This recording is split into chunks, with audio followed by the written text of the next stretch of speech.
Hello, my name is Stacy Guill, and first of all, I'd like to thank Rediscovered Books for inviting me to come talk a little bit about my book, which is entitled The Stone House in the Canyon, a Mary Halleck Foote, and a Vision of Home in the West. This book is a culmination of over 10 years of research on a structure that once existed out in the Boise River Canyon. Although all that's left is the basalt foundation, it has a wonderful story to tell about the two people that built and lived in this home. I'm speaking about Arthur DeWitt Foote and Mary Halleck Foote. Arthur DeWitt Foote was a civil and mining engineer who first conceived the idea of building a diversion dam on the Boise River and a series of canals that would irrigate the entire Boise River Valley. And indeed, that did come to pass.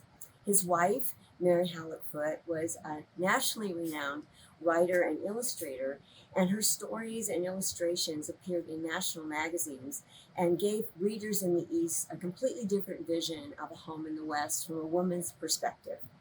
So you might ask, how did these people end up in a house in the canyon? Well, when Arthur first came to town in 1893, he and his engineers set up the headquarters of the company to build a canal system in a deserted miner's cabin on Little's Creek out in the canyon. After about a year's work on the project, unfortunately, it began to lose funding from the East, and they had to put the project on hold. So Arthur decided that he's no choice but to move his young family, who had followed him to Boise, out to the canyon to live temporarily in this miner's cabin. This was the spring of 1885. By that fall, the couple realized they were going to need to stay longer and need a more permanent home, and they chose this low alluvial plain adjacent to the Little's Creek and began building what is eventually known as the Stone House in the Canyon. The house was really interestingly architecturally wise. It had an almost Frank Lloyd Wright feel to it, pre-Frank Lloyd Wright. It was low to the ground, open floor plan, three big huge fireplaces, made out of rock, a veranda around 2/3 of the home.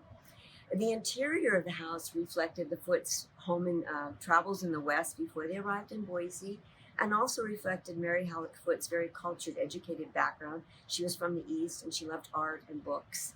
And it also reflected the couple's love of the canyon. The woodwork was like sage green, the floors were pine, the windows looked out over different views of the canyon. The couple began building the home in the fall of 1885 and moved in December of that year. And at that point, Mary was 3 months pregnant with their third child.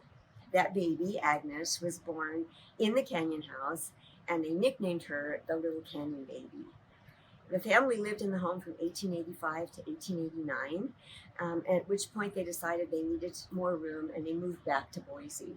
There were several other occupations of the home, but around somewhere between 1910 and 1915, it was destroyed by fire.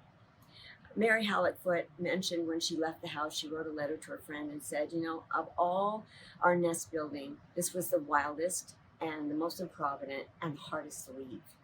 It's really a joy to put this book together because I was able to draw from archival photos of the home and pair them with Mary Halleck Foote's own illustrations of the home, which are wonderful, and then pair those with her own prose. She wrote many, many letters to her friend back east about life in the canyon, and they're exquisite writing about our own Idaho.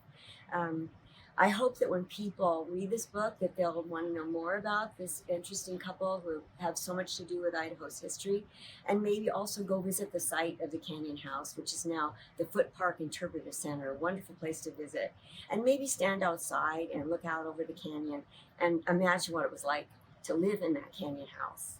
And so I encourage you all to buy Idaho, and thanks so much.